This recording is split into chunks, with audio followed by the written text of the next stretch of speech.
Bismillahirrahmanirrahim. Welcome to lecture number 27 of MTH 426 Introduction to Mayar Theory. Dear students, हमारा आज का topic बहुत interesting topic है. In fact आज हम डिस्कस करेंगे about non Lebesgue measurable sets. जैसा कि हमने इससे पहले देखा कि अगर हम एम्प्टी सेट को देखते हैं तो एम्प्टी सेट मेजरेबल सेट है. रियल लाइन इटसेल्फ लुबेग मेजरेबल है.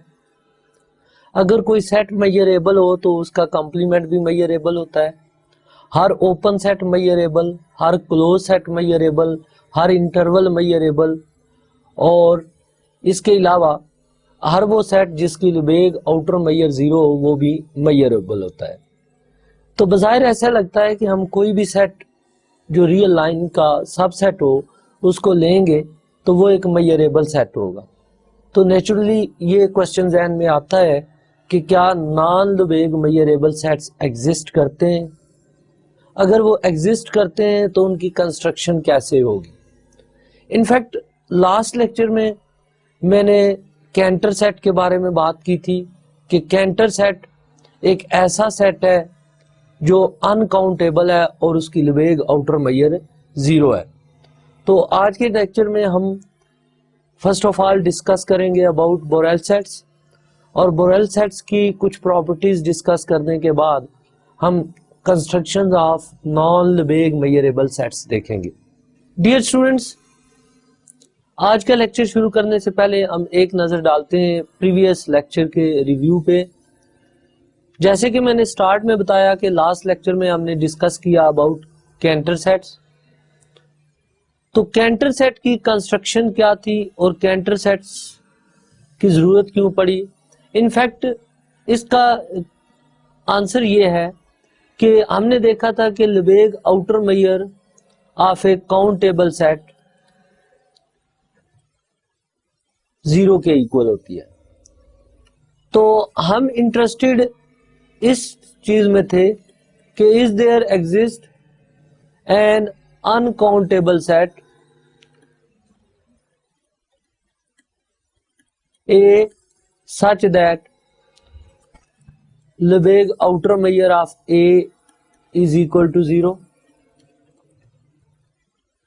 तो हमने कैंटर सेट कंस्ट्रक्ट किया था जो अनकाउंटेबल है और उसकी लुबेग आउटर मेजर जीरो के इक्वल है. इनफैक्ट कैंटर सेट की कंस्ट्रक्शन ये थी कि हमने यूनिट इंटरवल 0-1 में कैंटर सेट इस तरह कंस्ट्रक्ट किया था कि हमने क्लोज्ड इंटरवल 0-1 लिया था और इसको 3 इक्वल पार्ट्स में डिवाइड कर दिया था. तो ऑफ कोर्स हर पार्ट की जो लेंथ होगी वो 1/3 होगी. अब जब हमने इसमें से ये मिडिल थर्ड टर्म जो एक ओपन इंटरवल हमने लिया था 1/3 to 2/3, जब इस ओपन इंटरवल को हमने रिमूव किया था तो हमारे पास 2 क्लोज्ड इंटरवल बच गए थे, 0 to 1/3 एंड देन 2/3 to 1. तो ये 0-1/3 एक क्लोज्ड इंटरवल है, 2/3 to 1 is another closed interval. Again हमने इन इंटरवल्स की मिडिल थर्ड टर्म्स कैलकुलेट की थी. तो इनकी जो मिडिल थर्ड टर्म आई थी इनको हमने रीनेम कर लिया था I21 and this middle third term by I22.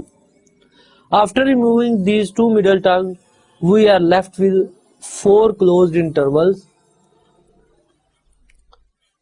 अब इन 4 क्लोज्ड इंटरवल्स की अगेन हमने मिडिल थर्ड टर्म कैलकुलेट की थी I31, I32, I33 and I34. और हमने कहा था इनको जब रिमूव करेंगे तो हमारे पास 4 क्लोज्ड इंटरवल बचेंगे. अगेन इस प्रोसेस को कंटिन्यू करें तो नोट करें कि हमने फर्स्ट स्टेप में जो इंटरवल रिमूव किया था इसकी लेंथ थी 3⁻⁻1. दूसरे स्टेप में जो 2 इंटरवल्स रिमूव हुए ईच हैज लेंथ 3⁻⁻2. इसी तरह तीसरे स्टेप में जो 4 इंटरवल रिमूव हुए हर एक की लेंथ 3⁻⁻3 है. तो इसी प्रोसेस को अगर हम कंटिन्यू करें, continuing this we have at nth step में हमारे पास जो इंटरवल रिमूव होंगे i n1 i n2 up to so on i n2 power n-1, और इसको हमने लिख लिया था i n m varies from 1 to up to so on 2 power n-1। इसके बाद मैंने आपको बताया था कि ये सारे ओपन इंटरवल जो हमने रिमूव किए हैं, अगर हम इनको कंबाइन कर लें, दैट इज इनकी यूनियन ले लें, तो जी मैं कह रहा हूं union m varies from 1 to 2 power n-1 i n m, n varies from 1 to infinity. Then G is an open set being countable union of open sets. In fact, open intervals, और हर interval एक open set होता है in set of real number, so we can say every open interval is an open set. So G can be expressed as a countable union of open intervals. So G एक open set है। The complement of G with respect to 0 1 is called Cantor set, that is C is equal to 0 1 interval minus G. Note that C is a closed set. Why C is a closed set? Because C complement है एक open set का, so C is a closed set and this implies C is Lebesgue measurable.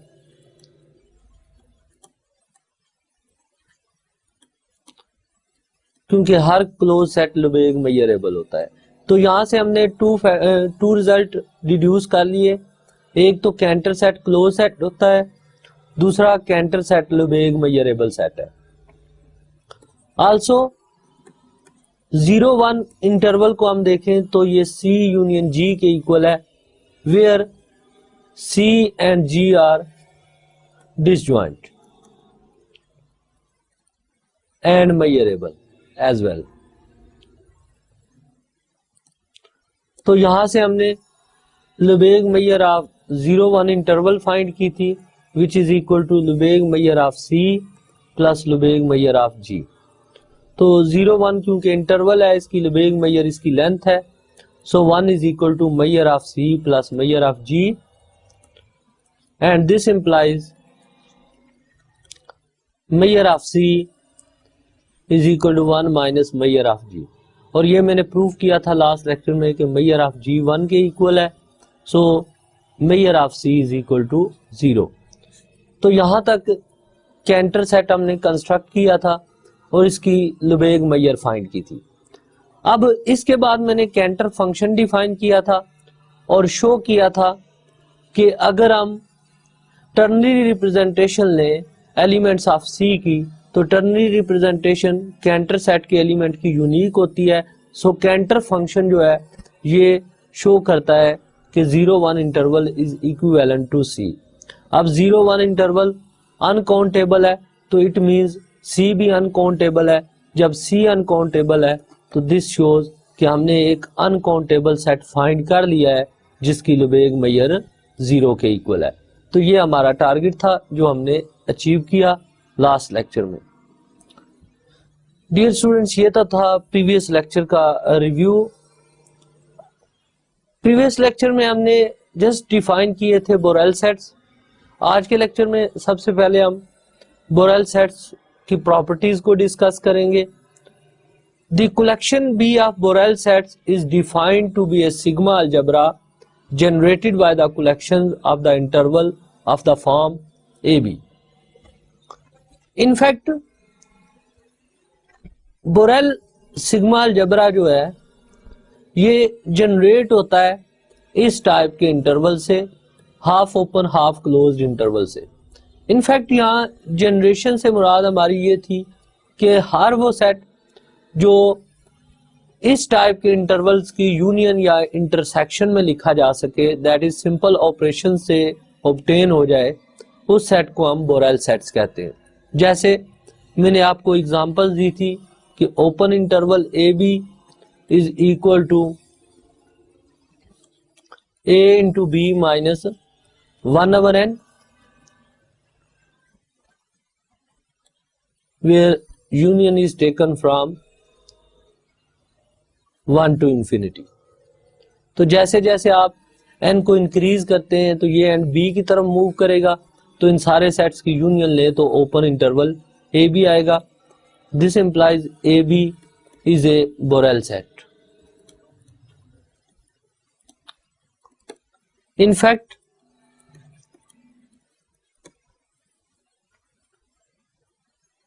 fact, B is the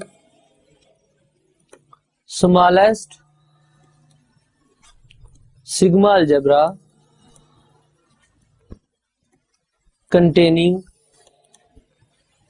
all open sets। तो ये smallest sigma algebra होता है जो तमाम open sets को कंटेन करता है। जैसे आपने देखा कि हर ओपन इंटरवल इस टाइप के सेट से जनरेट हो सकता है, इसलिए हर ओपन सेट एक बोरेल सेट है, और जब ओपन सेट बोरेल सेट है तो बी कंटेन कर रहा है ऑल ओपन सेट्स को। अब नेक्स्ट क्वेश्चन ये है कि क्या अगर बोरेल सिग्मा अलजेब्रा इस टाइप के इंटरवल से जनरेट होता है तो इसकी डेफिनेशन में हम कोई और इंटरवल ले लें तो क्या ये उनसे भी जनरेट होगा? तो इस क्वेश्चन का आंसर हम देखते हैं नेक्स्ट थ्योरम में। The Borel sigma algebra B is generated by each of the following collections of sets. The collection C1 of all close subsets of R, यानी बोरेल सिग्मा अलजेब्रा ना सिर्फ इस type के interval से generate होता है बल्कि ये क्लोज सबसेट्स ऑफ R से भी जनरेट हो सकता है। ये बोरेल सिग्मा अलजेब्रा इस टाइप के इंटरवल से भी जनरेट हो सकता है, और ये बोरेल सिग्मा अलजेब्रा इस टाइप के इंटरवल से भी जनरेट हो सकता है। So let B1, B2 and B3 are sigma algebras generated by C1, C2 and C3 respectively।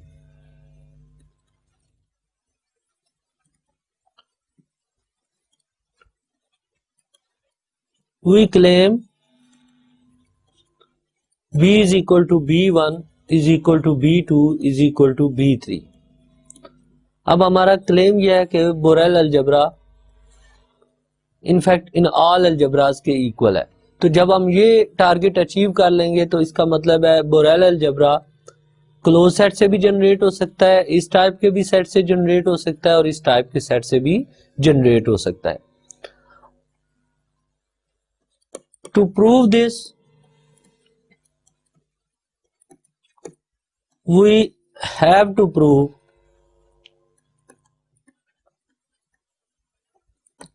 अब इस टारगेट को अचीव करने के लिए मेरा टारगेट ये होगा कि मैं B2 को सबसेट ऑफ B1 प्रूव कर दूं और B3 को सबसेट ऑफ B2 प्रूव कर दूं और B को सबसेट ऑफ B3 प्रूव कर दूं, इसी तरह B1 को सबसेट ऑफ B प्रूव कर दूं। तो जाहिर है ये सारे एक दूसरे के सबसेट हो जाएंगे, तो इट मींस ये इक्वल हो जाएंगे। तो इस टारगेट को अचीव करने के लिए हमने प्रूव ये करना है कि collection B is superset of B1, B1 is superset of B2, B2 is superset of B3 and B3 is superset of B। तो ये मेरा टारगेट है। तो पहले मैं इस इंक्लूजन में इंटरेस्टेड हूं कि बी और B1 में क्या रिलेशन है। डियर स्टूडेंट्स, नोट करें कि B1 एक ऐसा सिग्मा अलजेब्रा है जो जनरेट हो रहा है क्लोज सेट से, और पहले मैंने आपको बताया कि B एक ऐसा सिग्मा अलजेब्रा होता है जो कंटेन करता है ऑल ओपन सेट्स को। Since B contains all open sets in R and is closed under complement, this implies B contains all closed sets। क्योंकि ये सिग्मा अलजेब्रा है तो ये कॉम्प्लीमेंट के अंडर क्लोज्ड होगा। सो अगर ये ऑल ओपन सेट्स को कंटेन कर रहा है तो ओपन सेट्स का कॉम्प्लीमेंट क्लोज सेट होता है। So B must contain all close sets. अगर बी सारे क्लोज सेट कंटेन कर रहा है तो इसका मतलब क्या हुआ? This implies B1 is subset of B। क्योंकि सारे क्लोज सेट से जो सिग्मा अलजेब्रा जनरेट हो रहा है वो तो B1 है और B भी कंटेन कर रहा है ऑल क्लोज सेट, तो इट मींस B1 सबसेट हो गया B का। This is relation asterisk. So dear students, अभी हमने देखा कि कलेक्शन B1 और B में ये रिलेशन है। अब नेक्स्ट हम B1 और B2 में रिलेशन फाइंड करेंगे। अब नोट करें कि B1 वो कलेक्शन है जो क्लोज सेट से जनरेट हो रही है और B2 वो कलेक्शन है, वो सिग्मा अलजेब्रा है जो इस टाइप के इंटरवल से जनरेट हो रहा है। एज -∞ टू B, अब ये इंटरवल -∞ से B तक देखें तो ये B टू इंफिनिटी का कंप्लीमेंट है, B टू इंफिनिटी कंप्लीमेंट। अब B टू इंफिनिटी एक ओपन सेट है तो इसका कंप्लीमेंट एक क्लोज सेट हो गया। This implies -∞ to B is close set. This implies -∞ to B is closed and this implies B2 is subset of B1। से ये relation asterisk dash. Also note करें कि अगर हम एक इंटरवल लेते हैं A टू B, तो इस इंटरवल को हम कैसे लिख सकते हैं? ये -∞ टू B लें और A टू इंफिनिटी लें, इन दोनों की इंटरसेक्शन फाइंड करें तो ये A टू B आ जाएगा। Also note that AB is equal to -∞ to B intersection with A to infinity, and this is equal to -∞ to B intersection with -∞ to A का complement। अब आप observe करें कि -∞ to B टाइप के जो generators हैं वो boreal algebra B2 के, तो ये B2 में है, ये सेट भी B2 में है, तो इसका कॉम्प्लीमेंट भी B2 में होगा, तो इसकी इंटरसेक्शन भी B2 में होगी। इसका मतलब है कि B3 के जो जनरेटर्स हैं वो B2 से बिलोंग कर गए। So this implies B3 is subset of B2। This equation is asterisk double dash. Also open interval AB, इसको हम लिख सकते हैं A to B -1/n type के इंटरवल लेकर इनकी यूनियन में। बिकॉज नोट करें कि अगर इसमें आप फर्स्ट इंटरवल देखें तो वो A से B -1 पे है, दूसरा इंटरवल A से B -1/2 पे है, तीसरा B -1/3 तक जाएगा, और जैसे जैसे आप n इंक्रीज करते जा रहे हैं तो ये एंड अप्रोच कर रहा है टूवर्ड्स B। सो इन सब की जब यूनियन लेंगे तो ये ओपन इंटरवल AB के इक्वल आएगा। अब ओपन इंटरवल AB तो ओपन सेट है और बी कंटेन कर रहा है ऑल ओपन सेट्स को, तो इसका मतलब है ये जो यूनियन है, क्योंकि B3 के एलिमेंट्स की काउंटेबल यूनियन है, so this belongs to B3 and what does this implies. अब सोचें इससे क्या रिजल्ट फॉलो होगा, कि इससे ये रिजल्ट फॉलो होगा कि जैसे हमने पहले प्रूव किया कि B सुपर सेट है B1 का, B1 सुपर सेट है B2 का, B2 सुपर सेट है B3 का, तो यहां से फॉलो हो गया कि B3 सुपर सेट है B का।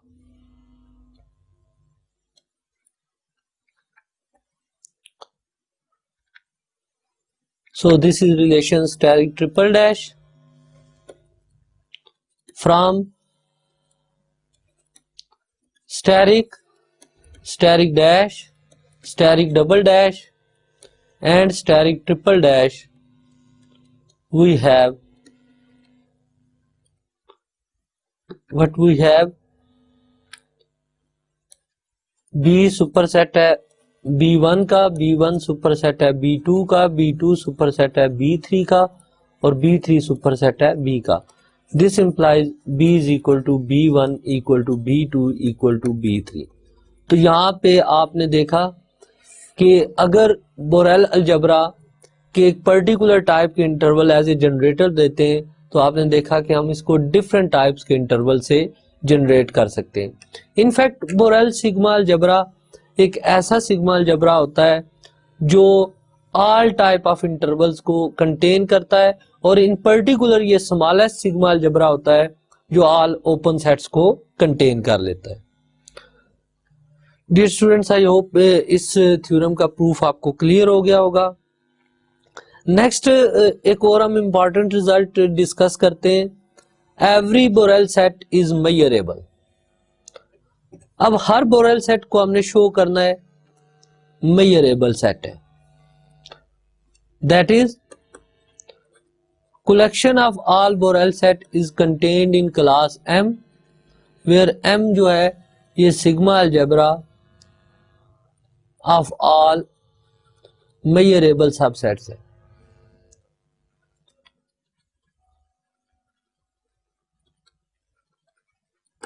तो हमने शो ये करना है कि डेफिनेटली अगर कोई सेट बोरेल सेट होगा और B से बिलोंग करेगा, तो वो अगर M से बिलोंग कर गया तो वो मेजरेबल हो जाएगा।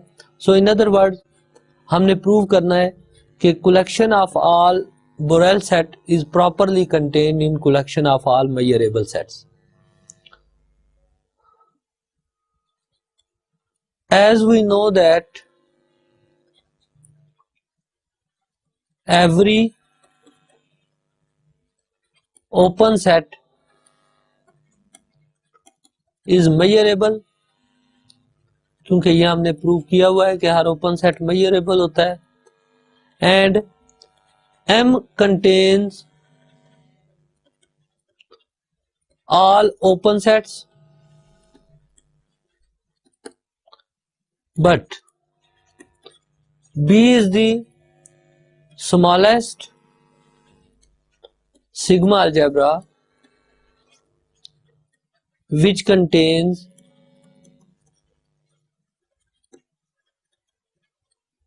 all open sets.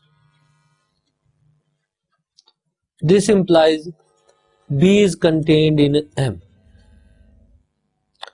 and this implies every Borel set is measurable.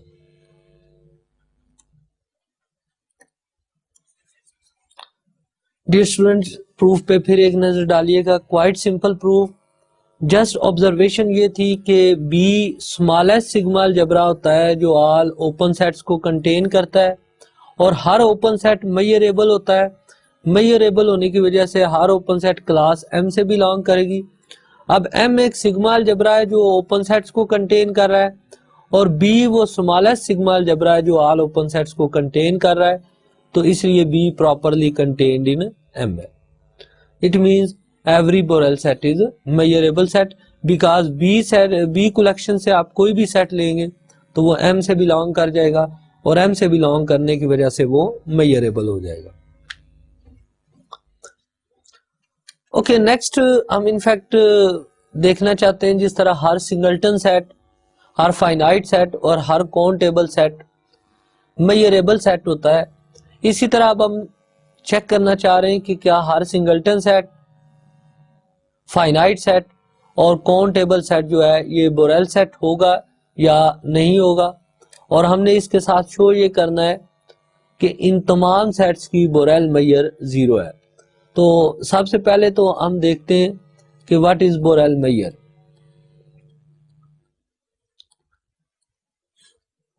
As हमने ऑब्जर्व किया कि B properly contained in M, तो इनफैक्ट यहाँ पे मैं जस्ट प्रूव किया है कि बी कंटेन्ड इन एम है। अब आपने एक एग्जांपल फाइंड करनी है एक ऐसे फंक्शन की जो मेजरेबल तो बट वो बोरेल सेट ना हो, तो फिर ये प्रूव हो जाएगा B is properly contained in M. तो यहाँ पे फिलहाल मैं इसको एज ए सबसेट ले रहा हूं कि B is contained in M है। अब बोरेल मेजर क्या होती है? The restriction of Lebesgue major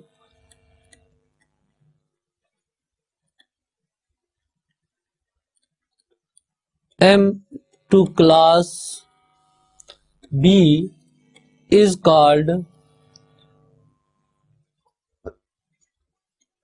boreal measure. तो in fact Borel measure Lebesgue measure ही है, बट ये लुबेग मेजर जब एक बोरेल सेट की लेंगे तो उसे बोरेल मेजर कह देंगे, क्योंकि जैसे मैंने बताया कि ऐसे सेट एग्जिस्ट करते हैं जो मेजरेबल तो है बट बोरेल मेजरेबल सेट्स नहीं है। तो इसका मतलब है कि आप लुबेग मेजर तो ऑल मेजरेबल सेट्स की ले सकते हैं, लेकिन बोरेल मेजर सिर्फ उन सेट्स की ले सकते हैं जो बोरेल मेजरेबल सेट्स होंगे। तो हम शो करते हैं कि any singleton set, finite set and countable set is a Borel set with Borel measure 0। तो जब आप ये रिजल्ट प्रूव कर लेंगे, इसके बाद आपके पास बहुत सी एग्जांपल्स आ जाएंगी। जैसे आप कोई भी सिंगल्टन सेट या फाइनाइट सेट ले लें जो सेट ऑफ रियल नंबर का सबसेट हो, तो वो एक बोरेल सेट होगा। We just prove that every singleton set is Borel set. हम जस्ट ये रिजल्ट प्रूव करने जा रहे हैं क्योंकि रिमेनिंग जो 2 पार्ट्स हैं दैट इज फाइनाइट सेट और काउंटेबल सेट का केस वो स्ट्रेट फॉरवर्ड इस फैक्ट से फॉलो हो जाएगा कि कलेक्शन बी जो है ये एक सिग्मा अलजेब्रा है, सो ये क्लोज्ड है अंडर फाइनाइट यूनियन। तो लिहाजा हर फाइनाइट सेट को आप सिंगल्टन्स की यूनियन में लिख सकते हैं और हर काउंटेबल सेट को भी आप सिंगल्टन्स की यूनियन में लिख सकते हैं। सो अगर हर सिंगल्टन सेट बोरेल सेट हो गया तो फाइनाइट और countable set automatically sigma algebra की डेफिनेशन से बोरेल सेट्स बन जाएंगे। अब फिर इनकी अगर बोरेल मेजर फाइंड करनी होगी तो क्योंकि लुबेग मेजर जो है जब ये इसकी रिस्ट्रिक्शन लेकर इसे बोरेल मेजर बनाएंगे तो ये एक काउंटेबली सब एडिटिव है। काउंटेबली सब एडिटिव मेजर होने की वजह से हर फाइनाइट और काउंटेबल सेट की बोरेल मेजर 0 हो जाएगी। तो consider A is equal to a minus 1 over n to a intersection n varies from 1 to infinity. तो इसको ऑब्जर्व करें कि हमारे पास अगर हम n को 1 रखते हैं तो ये a माइनस 1 टू a है सेट। n को अगर 2 रखें तो a minus 1 over 2 to a है, then a minus 1 over 3 to a। और इसी तरह आप n की वेरिएशन 1 टू इंफिनिटी लें तो क्लियरली ये एंड क्लोज होता जाएगा a की तरफ। तो इस सेट में जो कॉमन पॉइंट आएगा वो जस्ट सिंगल्टन सेट a रह जाएगा। अब यहाँ पे नोट करें कि हमने कहा था कि ए बी टाइप के इंटरवल से जो भी सेट जनरेट होगा दैट इज उनकी इंटरसेक्शन या यूनियन में लिखा जाएगा, वो एक बोरेल सेट है। तो हमने सिंगल्टन सेट ए को इस टाइप के इंटरवल्स की काउंटेबल इंटरसेक्शन में लिख लिया and this implies A is a Borel set। अब A Borel set है। अब हम इसकी मैयर फाइंड करते हैं। Let En is equal to A minus 1/n into A. Clearly जैसे मैंने बताया कि ये E1 सेट है, ये E2 सेट है एंड E3 सेट है। तो ये जो सीक्वेंस En है ये एक डिक्रीजिंग सीक्वेंस है। Clearly En is a decreasing sequence with measure of E1। अब E1 सेट की मैयर निकालें तो इंटरवल की मैयर इसकी लेंथ होती है। सो इसकी लेंथ आप निकालें तो length of A minus 1 to A ये 1 के इक्वल आएगी, which is less than infinity. Then by a theorem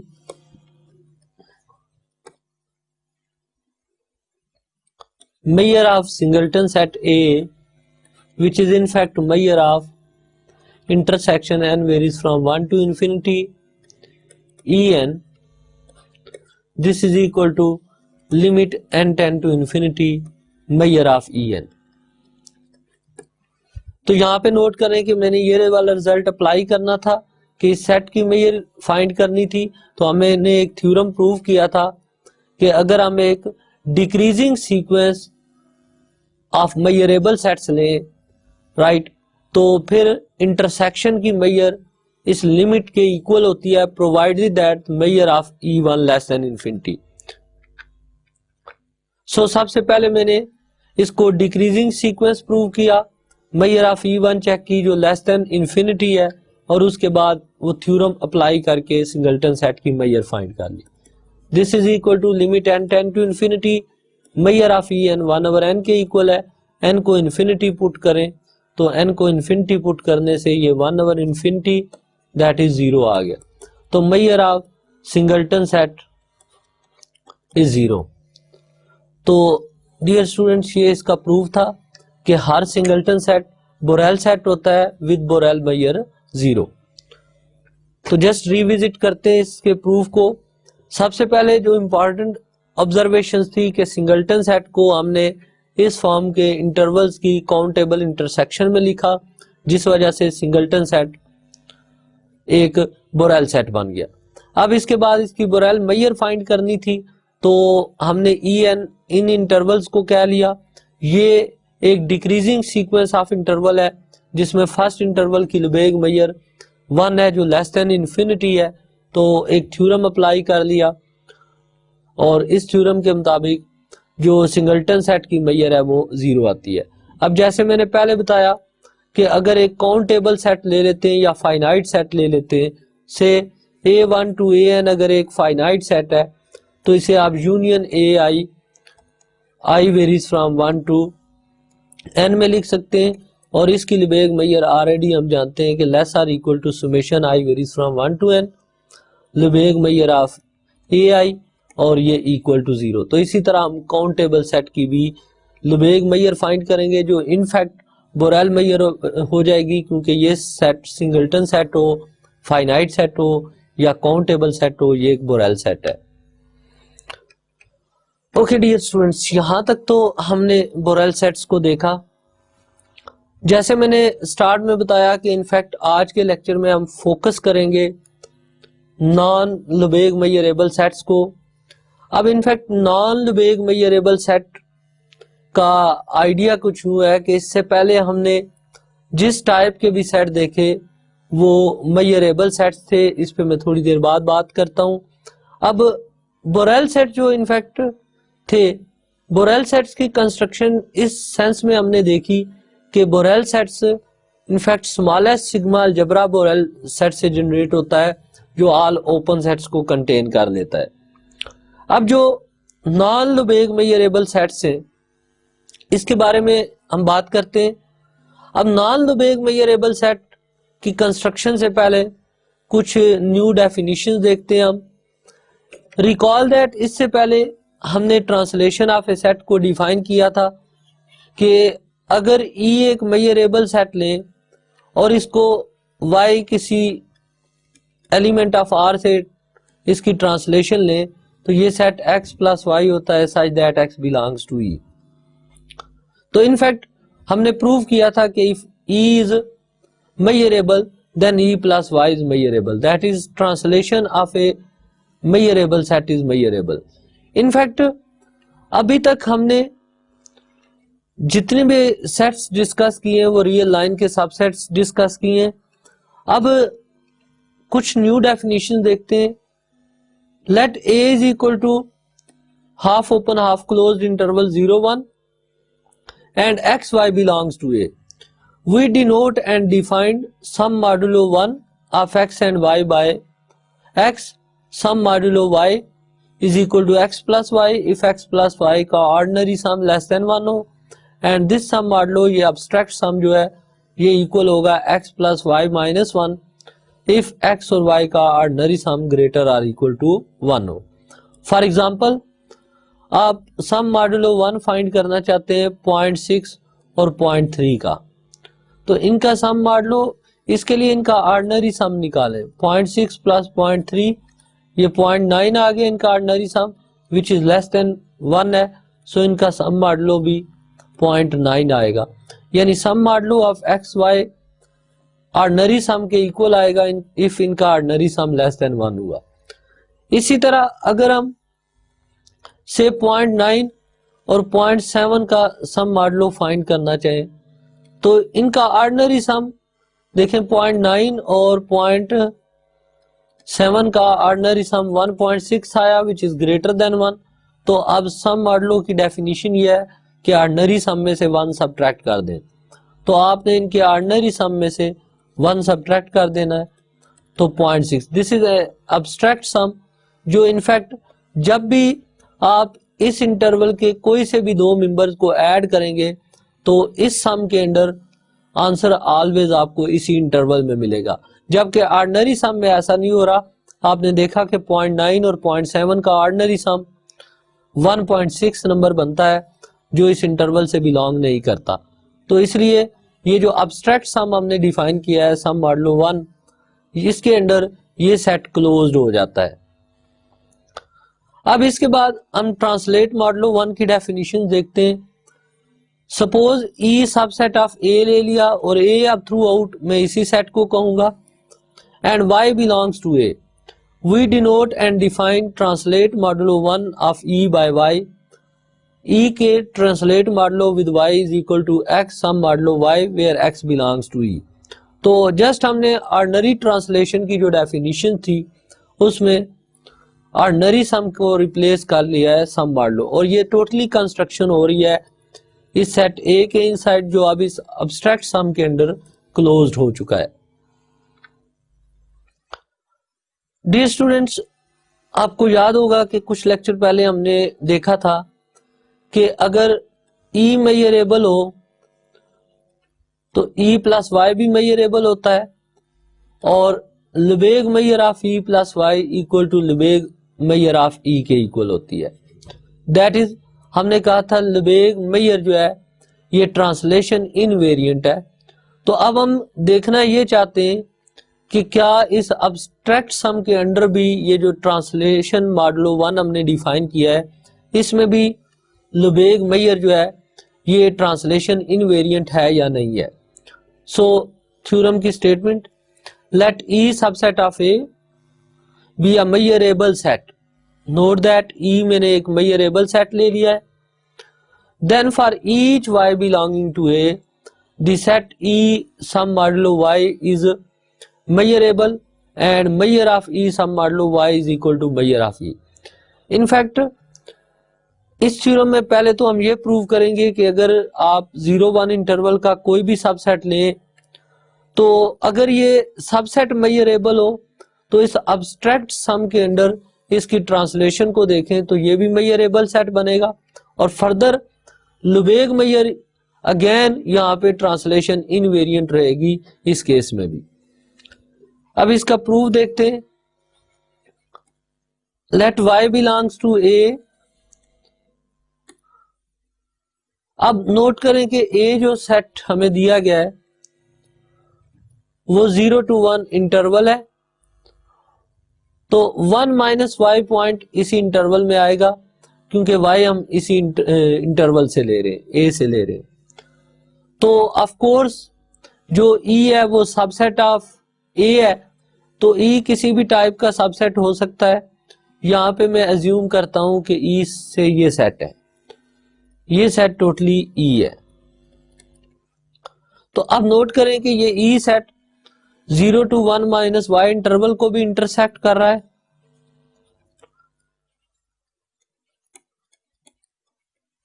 और अगेन ये ई सेट इंटरसेक्ट कर रहा है 1 माइनस वाई टू 1 इंटरवल को भी। So this is E intersection 1 minus y to 1।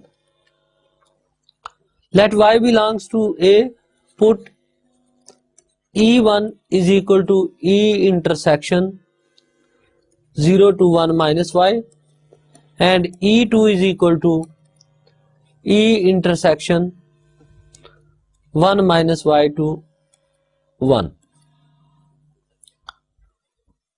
Then clearly e equal होगा E1 यूनियन E2 के and E1 intersection E2 empty set होगा। जैसे आप देख सकते हैं कि E1 और E2 की जो यूनियन है वो अगेन E सेट बन रहा है और इनकी इंटरसेक्शन एम्प्टी है। आल्सो नोट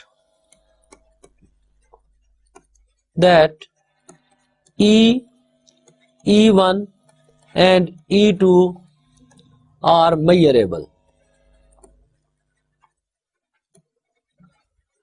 ये मेजरेबल क्यों है? क्योंकि यहां पे ये इंटरवल मेजरेबल है, तो ऑफ कोर्स E1 मेजरेबल होगा। सिमिलरली ये इंटरवल मेजरेबल है तो E2 भी मेजरेबल होगा, और E गिवन है मेजरेबल सेट है, so all these three sets are measurable. Further E1 और E2 की इंटरसेक्शन एम्प्टी सेट है, मींस E1 और E2 डिसजॉइंट भी है। अब ये मेजरेबल सेट्स भी हैं, E1 E2 डिसजॉइंट भी हैं, तो हम यहाँ पे लुबेग मेजर अप्लाई करें। So Lebesgue measure of E is equal to Lebesgue measure of E1 union E2। तो ये दोनों डिसजॉइंट सेट्स हैं, so this is Lebesgue measure of E1 plus Lebesgue measure of E2। Let me call this equation number 1।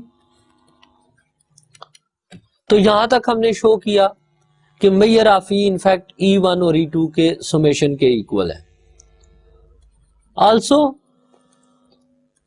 If Y1 belongs to E1 which is equal to E intersection 0 1 minus y, this implies Y1 belongs to E and Y1 belongs to 0 to 1 minus y, and this implies y1 is greater or equal to 0 and strictly less than 1 minus y, and this implies y plus y1 is less than 1।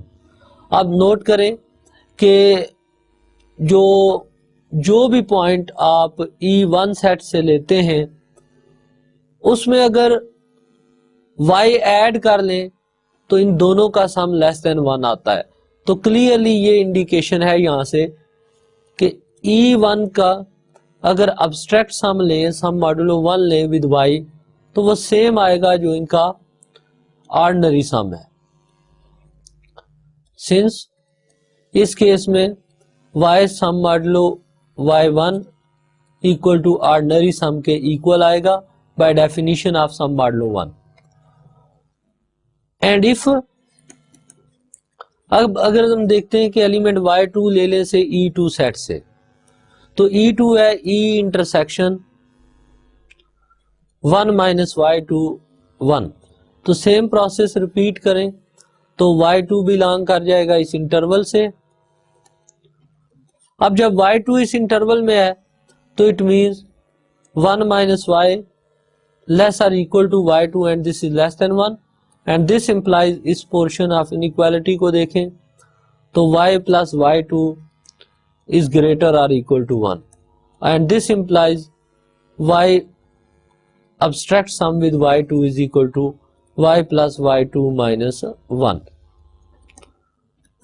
and this implies e2 sum modulo y अगर लेते हैं तो ये e2 ordinary sum with y minus 1 के equal आएगा. से this is relation 2, relation 3. अब यहां से नेक्स्ट ये ऑब्जर्व करें कि क्या ये जो सेट आया है E1 सम मॉडुलो y और E2 सम मॉडुलो y, ये मेजरेबल हैं या नहीं. जैसे कि ऑलरेडी मैं बता चुका हूं कि E1 और E2 मेजरेबल हैं. मेजरेबल सेट की ट्रांसलेशन मेजरेबल होती है. सो इक्वेशन 2 और 3 की राइट हैंड साइड मेजरेबल है. राइट हैंड साइड मेजरेबल होने की वजह से इनकी लेफ्ट हैंड साइड भी मेजरेबल होगी. Clearly E1 sum modulo y and E2 sum modulo y are measurable. Also, E sum modulo y is equal to E1 sum modulo y union E2 sum modulo y,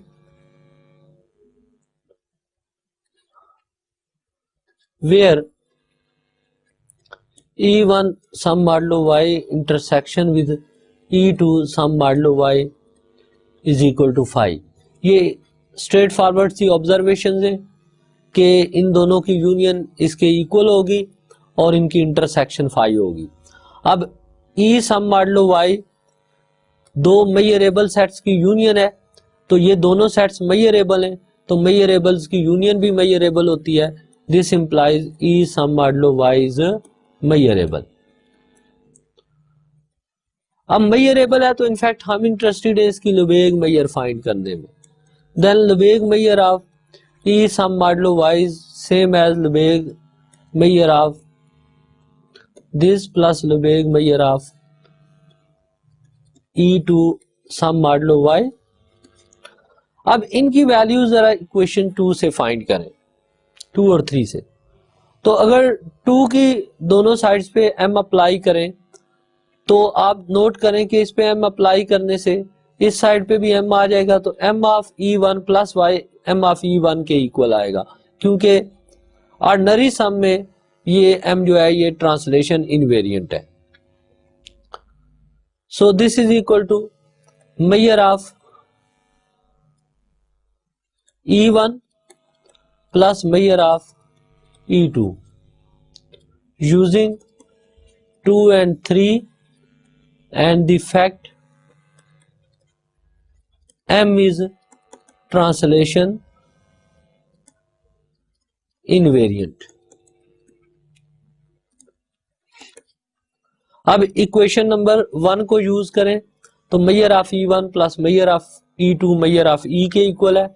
So this is equal to measure of E using 1. So measure of E abstract sum y is equal to measure of E.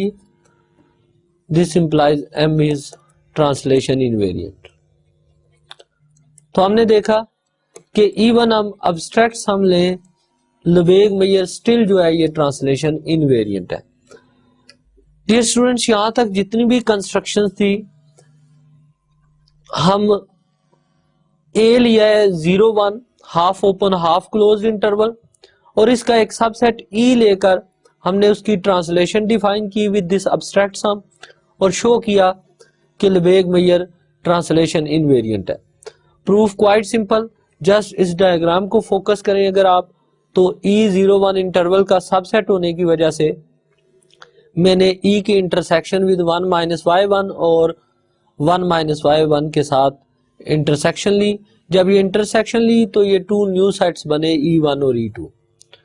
अब E1 और E2 डिसजॉइंट्स भी हैं, इनकी union E के equal है और ये all sets measurable भी हैं. सो रिलेशन 1 स्ट्रेट फॉरवर्ड आ गया हमारे पास. उसके बाद मैं ये देखना चाहता था कि E1 सेट में अगर अब्स्ट्रैक्ट सम लिया जाए विद y और ऑर्डिनरी सम तो इसमें कंपैरिजन क्या आएगा, तो वो इक्वेशन 2i, इसी तरह E2 में जब y ऐड किया विद दिस अब्स्ट्रैक्ट सम तो ये रिलेशन आया।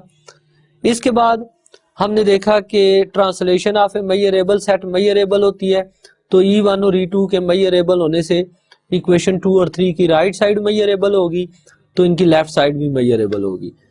अब लेफ्ट साइड मेजरेबल होने से इनकी यूनियन, क्योंकि इस अब्स्ट्रैक्ट ट्रांसलेशन के इक्विवेलेंट है, सो ये अब्स्ट्रैक्ट ट्रांसलेशन भी मेजरेबल होगी। अब जब ये मेजरेबल है तो मैं इसकी मेजर फाइंड कर रहा हूँ, तो इक्वेशन 2 और 3 को यूज किया तो रिक्वायर्ड रिजल्ट प्रूव हो गया। ओके डियर स्टूडेंट्स, अब नेक्स्ट इनफैक्ट आ गया वो लम्हा जिसका इंतजार था, दैट इज लेबेग मेजरेबल सेट कैसे कंस्ट्रक्ट किए जाते हैं, इसकी हम बात करेंगे। इनफैक्ट जस्ट ऑब्जर्वेशन देखिएगा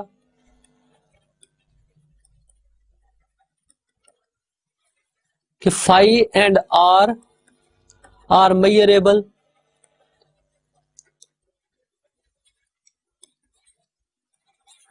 E is measurable if and only if E complement is measurable. Third, if Lebesgue outer measure of E is equal to 0, then E is measurable.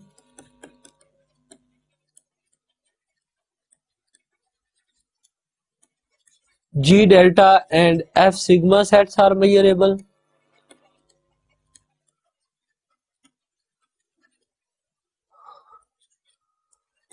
Every finite and countable set is measurable.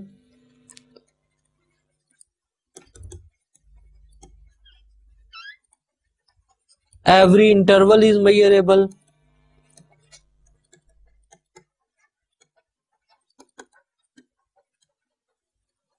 और इसी तरह मैं अगर और लिखता जाऊं तो हर ओपन सेट, हर क्लोज सेट वो भी मेजरेबल, कैंटर सेट मेजरेबल। तो इट सीम्स के जितनी भी टाइप के हमने सेट्स लिए हैं वो सारे के सारे सेट ही मेजरेबल है। तो क्या कोई नॉन मेजरेबल सेट एग्जिस्ट करता है? अब ये इनफैक्ट लास्ट क्वेश्चन है जो हम डिस्कस कर रहे हैं आज के लेक्चर में। Demonstrate the existence of a non-Lebesgue measurable set. Dear students, non-Lebesgue measurable set construct करने के लिए इनफैक्ट लेट हम कर लेते हैं A is again semi open semi closed interval 0 1 and for xy belongs to a define a relation, ये symbol से इसको हम यूजली टिल्डा प्रोनाउंस करते हैं। Define a relation this on A as x is related to y, ये just relation के लिए मैं नोटेशन यूज कर रहा हूं। X is related to y if and only if x minus y is a rational number. तो अब इस थ्योरम को मैं कुछ स्टेप्स में प्रूव करूंगा। Step 1, first we show relation is an equivalence relation. Dear student, note करें कि इक्विवेलेंस रिलेशन कौन सा रिलेशन होता था? ऐसा रिलेशन जो रिफ्लेक्सिव हो, सिमेट्रिक हो और ट्रांजिटिव हो, वो इक्विवेलेंस रिलेशन है। सो relation is reflexive.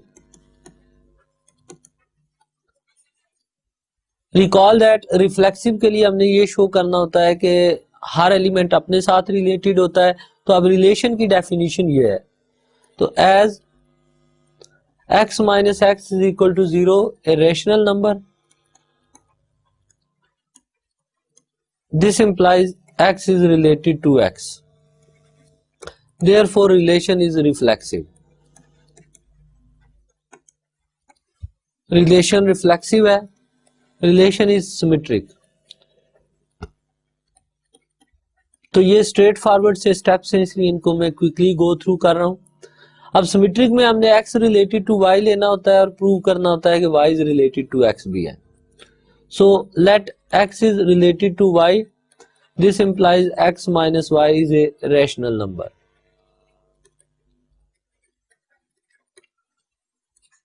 As y minus x minus time x minus y is rational, क्योंकि x माइनस वाई रेशनल है और रेशनल नंबर का नेगेटिव भी रेशनल होता है। So this implies y is related to x, therefore relation is symmetric. Next हम show करते हैं relation is transitive.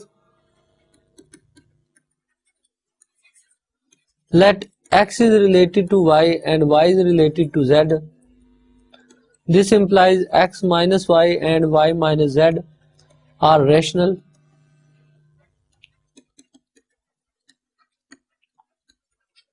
and this implies x minus z which is equal to x minus y plus y minus z. In fact x minus y rational है, y minus z rational है, तो rationals का सम एक rational number होता है, ये भी rational है, तो this implies x is related to z. Therefore relation is an equivalence relation.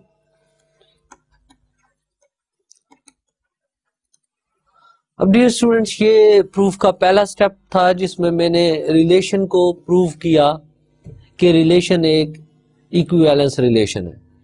अब इक्विवेलेंस रिलेशन का मेजर एडवांटेज मैंने आपको बताया था स्टार्ट्स के लेक्चर में कि इक्विवेलेंस रिलेशन जिस भी सेट पे डिफाइंड होता है उस सेट की पार्टीशनिंग कर देता है। तो ये रिलेशन मैंने closed interval, semi closed, semi open interval 0-1 पे डिफाइन किया है। तो ये रिलेशन इस सेट को इक्विवेलेंस क्लासेस में डिवाइड कर देगा, पार्टीशनिंग कर देगा। सो यहां से मैं स्टेप 2 स्टार्ट करता हूं प्रूफ का। As relation is equivalence, so it partitioned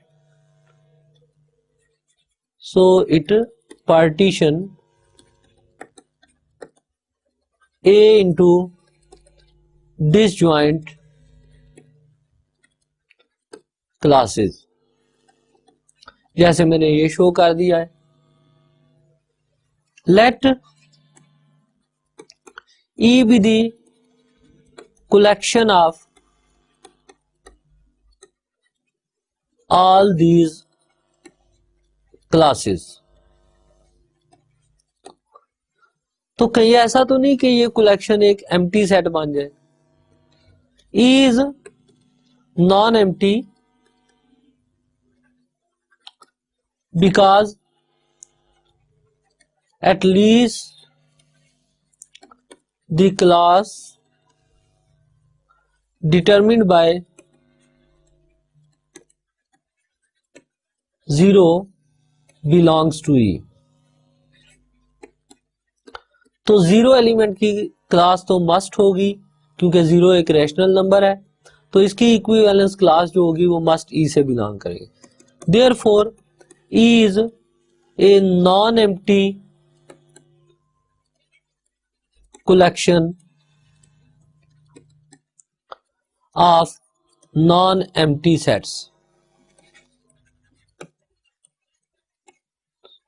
dear students, ये पॉइंट इंपॉर्टेंट है कि ई सेट में सारी इक्विवेलेंस क्लासेस हैं जो इस इक्विवेलेंस रिलेशन से बनी है। तो ये कलेक्शन बेसिकली नॉन एम्प्टी होगी और इसमें हर क्लास भी नॉन एम्प्टी होगी। तो E non empty collection of non empty sets है। तो अब हमने सेट थ्योरी में एक्सियम ऑफ चॉइस पढ़ा था, आपको याद होगा कि एक्सियम ऑफ चॉइस ये कहता है कि there exist a choice function for every non empty collection of non empty sets. तो ई एक non empty collection of non empty set है। तो ये तो इस कलेक्शन पे हम एक चॉइस फंक्शन डिफाइन कर सकते हैं। तो ई एक non empty collection of non empty set है, तो इसका मतलब है कि इस पे एक्सियम ऑफ चॉइस ट्रू है। जब एक्सियम ऑफ चॉइस ट्रू है तो हमने प्रूव किया था कि axiom of choice is equivalent to Zermelo's postulate, यानी जहां पे एक्सियम ऑफ चॉइस जिस कलेक्शन पे ट्रू हो उस पे ज़र्मीलोस पोस्टुलेट भी ट्रू होता है। अब ज़र्मीलोस पोस्टुलेट क्या था? ज़र्मीलोस पोस्टुलेट ये था, ज़र्मीलोस पोस्टुलेट ये था कि जब भी हमारे पास एक फैमिली ऑफ सेट्स हो जो डिसजॉइंट हो तो यूनियन का एक सबसेट मिलता है P which contains exactly one element from each set. Then by Zermelo's postulate,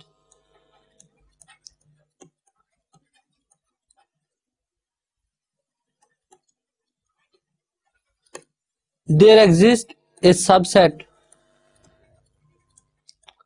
P of A which contains exactly one element from each class. तो हर क्लास से एक एलिमेंट ये सेट P कंटेन, तो रफली स्पीकिंग ये P कुछ इस तरह का सेट होगा जो हर क्लास से जस्ट एक एक एलिमेंट कंटेन कर रहा होगा। यहां पे हमारा स्टेप 2 कंप्लीट हुआ।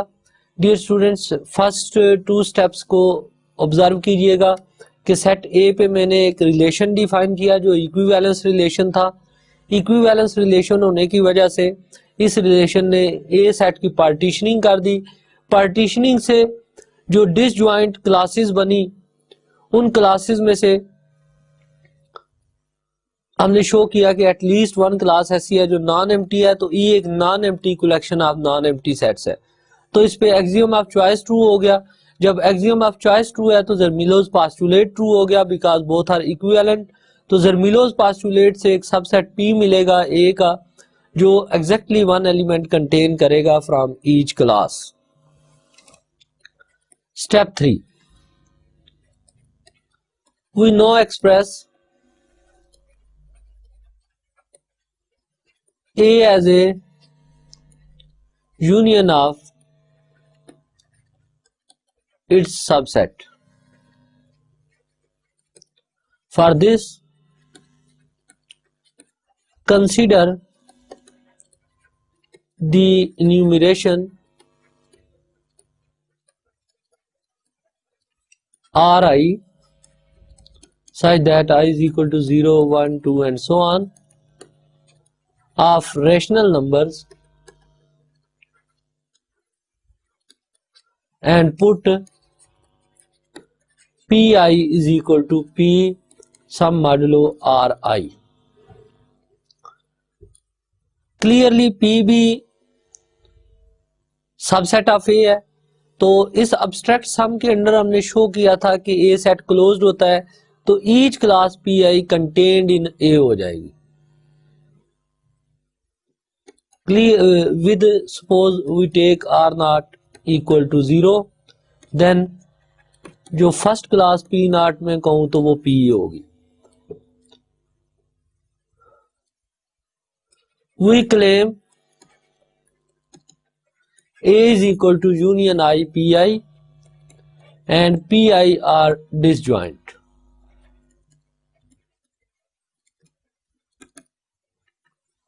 अब हमने A को subset of union I Pi करना है। Let X belongs to A। Dear student, अगर X A सेट का एलिमेंट है तो डेफिनेटली ये तो पार्टीशन हुआ था इन क्लासेस में, तो X किसी ना किसी एक क्लास में होगा। अब फॉर एग्जांपल X अगर इस क्लास में है तो ये X इस एलिमेंट के इक्विवेलेंट होगा क्योंकि ये रिलेशन डिफाइंड था एक इक्विवेलेंस रिलेशन, तो जो इक्विवेलेंट होंगे एलिमेंट्स वो सेम क्लास में होंगे। So let X belong to A, this implies X is equivalent to Pi for some Pi belongs to set P। And relation की डेफिनेशन अप्लाई करें तो x minus pi is a rational number for some rational ri, and this implies x is equal to pi some ri which belongs to p some modulo ri which is equal to pi, and this implies x belongs to union I pi, क्योंकि of course अगर x element एक भी pi set में आ गया तो union से belong करेगा, therefore A is subset of union I pi, but union I pi is subset of A। ये ऑब्वियस रिजल्ट है कि हर pi क्लास कंटेन्ड है A में, तो इनकी यूनियन भी A में कंटेन्ड होगी। अब इन दोनों रिजल्ट्स को कंबाइन करें से स्टेरिक और स्टेरिक डैश को, from asterisk and asterisk dash A is equal to union I pi. Next we show pi's are pairwise disjoint.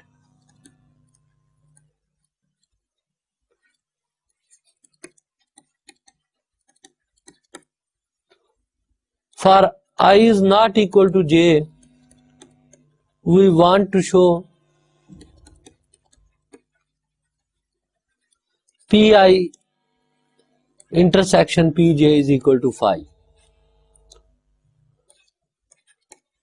ये आपने खुद वेरीफाई करना है। प्रोसीजर में बता देता हूं कि x सपोज कर लें कि pi intersection pj non empty है, तो x एक एलिमेंट ले लें इंटरसेक्शन से जो pi में भी होगा और pj में भी होगा। जब x pi में होगा तो p सेट के किसी भी एलिमेंट के इक्विवेलेंट होगा, और जब pj में होगा तो किसी एलिमेंट से p स्मॉल pj के इक्विवेलेंट होगा।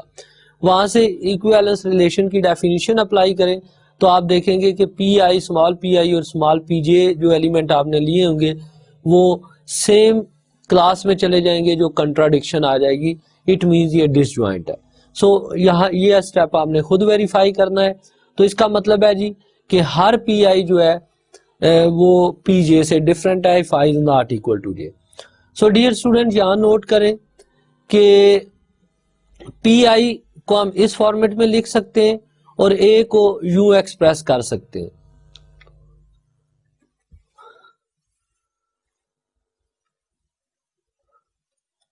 वी क्लेम, ये लास्ट स्टेप है, I think this is step 4। So step 4, we claim p is a non measurable set. तो अब हमारे क्लेम है कि यही p जो इस तरह से जर्मीलोस पास्टुलेट के थ्रू कंस्ट्रक्ट किया गया है, ये एक नॉन मेजरेबल सेट है। On contrary, suppose p is measurable. अब p हमने मेजरेबल ले लिया। अब अगर p मेजरेबल है तो ट्रांसलेट मॉड्यूल 1 जो था, तो ट्रांसलेट मॉड्यूल 1 जो है ये भी एक मेजरेबल सेट का अब्स्ट्रैक्ट अगर ट्रांसलेशन ले तो ये भी मेजरेबल है। It means each pi is measurable. जब हर pi मेजरेबल है तो मेजरेबल्स की यूनियन भी मेजरेबल है। सो p को मेजरेबल लेने से इसके इफेक्ट्स ये हुए, this implies pi is equal to p sum modulo ri is measurable, and this implies union I pi is measurable. Now measure of A is equal to measure of union I pi, which is equal to summation over I measure of pi, because pi pairwise disjoint है तो लुबेग major countably additive है, ये property use कर ली। This is equal to summation over I measure of p sum modulo ri, और ये हमने previous theorem में प्रूव किया कि ये ट्रांसलेशन इनवेरिएंट है। So this is measure of p and measure of a। Let me call it is this equation as equation से a or a dash। okay, by our assumption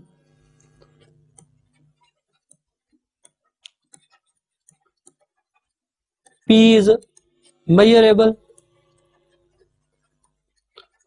This implies measure of P is greater or equal to 0, क्योंकि measure negative होती नहीं है, सो अगर P measurable है तो P की measure greater or equal to 0 है.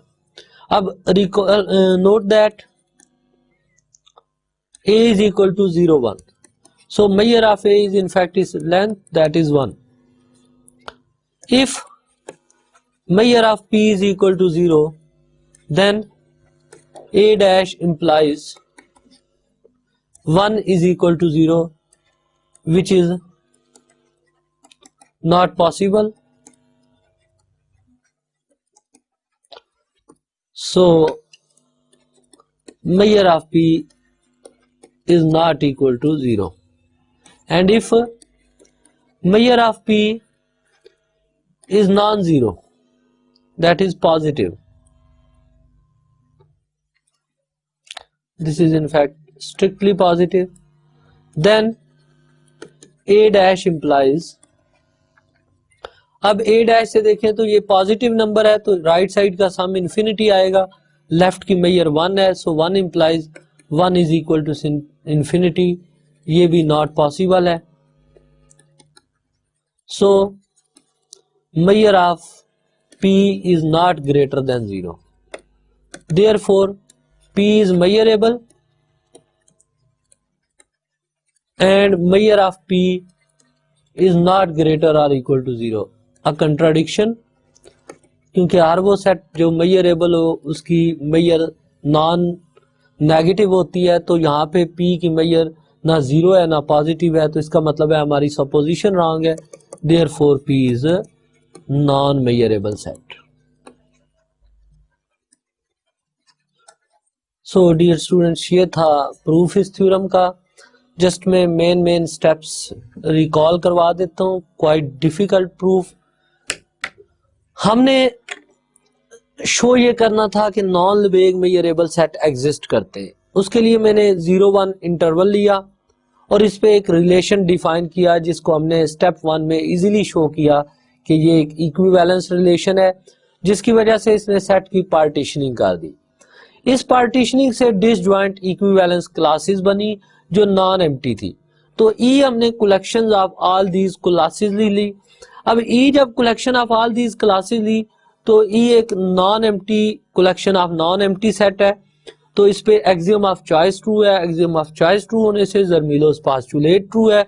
जब जर्मीलोस पोस्टुलेट ट्रू है तो फिर हमें एक सबसेट मिलेगा पी का, जो हर क्लास से एग्जैक्टली 1 एलिमेंट कंटेन करेगा. अब उस सेट को मैंने पी कह लिया. नेक्स्ट मेरा टारगेट ये है कि पी को यूज करके ए को डिकम्पोज करना है इस तरह के ये countable union of disjoint subsets of itself में लिखा जा सके. तो इसके लिए मैंने पी आई सेट कंसीडर किया, जो इनफैक्ट ट्रांसलेशन ऑफ पी है with rational number are I.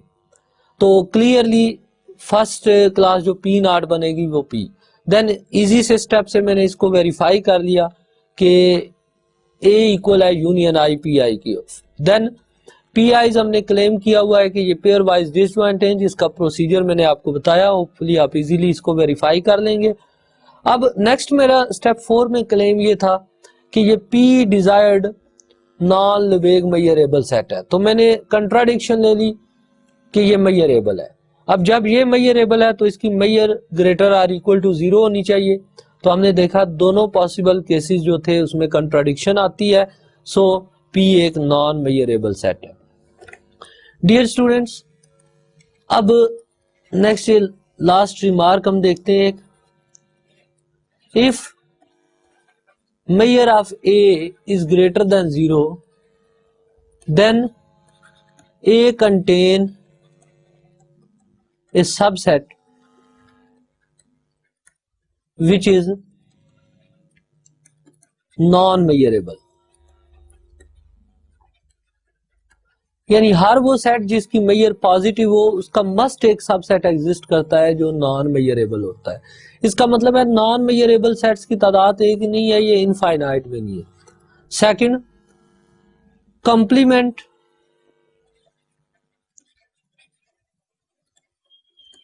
Of A non-measurable set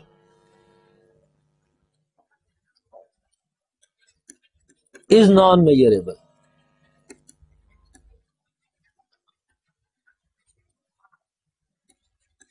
And third thing, union of two non-measurable sets